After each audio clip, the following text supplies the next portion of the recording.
Hi guys! Ayan, binigay na sa amin yung aming pamasko. Ayan, tag-isang bag kami niyan.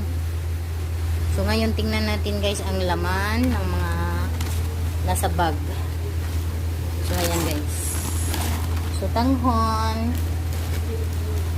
pansit canton, ari ay bihon. Ito naman ay miswa. Ito naman ay spaghetti. So, ayan lang guys. Thanks for watching.